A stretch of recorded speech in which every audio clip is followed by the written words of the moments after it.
What's in my bag? Fate World Tour Edition! So ano nga ba ang dadalhin natin sa Fate World Tour concert na magaganap na in 2 days? First is itong bag na to, yung dadalhin natin. And this is from Moonjuji. As you can see, it's a BTS bag. O, diba? Sobrang ganda. Sobrang sakto lang nito talaga for concert. Tapos madami ka talagang mailalagay dito. Alam nyo na, may ULS is BTS and Enhypen. Kaya yan, pinagsama ko sila. Nilagyan ko yung bag ko ng Hisong photo card, power bank, syempre yung cable, baby wipe, and itong ating handheld fan. Ito, sobrang subok ko na to sa concert. Parang 6,500 mAh to or 7,500 mAh. Kaya sobrang tagal niya gamitin at saka malakas pa. So, this is from Jisoo Life. Syempre, wallet for the Budol. O, diba? BTS wallet yan from Moonjuji. We have Mentos pag naguto.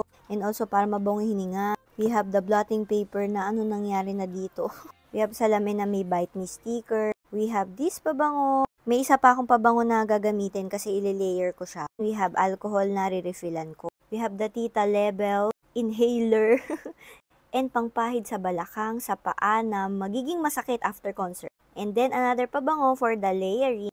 And then pampatak sa mata ito, may cooling sensation to. For the retouch, kailangan ng powder. Ito, subok na ko na to. This is sweat-proof na powder. And it's not Ate Maijal kung walang mga lipstick and lip tint. So ito, my favorite flower note. Ito pala, yung two combination na to, yung laging natatanong sa mga videos ko. Matte Lippy, lip gloss, and velvet lippy. And then, nagdala din ako ng Kim Muse na tint kasi maganda din to. And then, ayan, for glitter effect na lip gloss from Avon. Ito na may mga paraphernalia natin sa concert. We have the lagayan. So, kapag nakatanggap ka nung kanilang souvenir ticket, ilalagay ko dito. Ito parang bracelet. And then, ayan, the Hisong banner. And then, Hisong bubble head. Ang dami nagtatanong ito. This is from Soul Stan PH.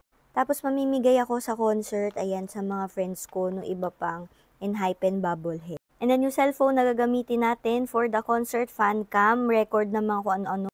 And, tingnan niyo yung likod. Ang ganda, diba? K-pop case talaga yung tawag dito kasi pwede mo siyang lagyan ng mga anik-anik sa loob. Last but not the least, syempre, yung ating engine bomb. Yung ribbon from Soul Stan PH. And ayan siya, nilagyan ko rin siya nito. O, hindi ka naman halatang Hisong stan ka, no? Pero ayan, super cutie. So, ayun naman na lahat yun. Sana wala akong nakalimutan. Pero guys, paalala nyo sa akin yung extra battery. Wala pa kasi akong dala.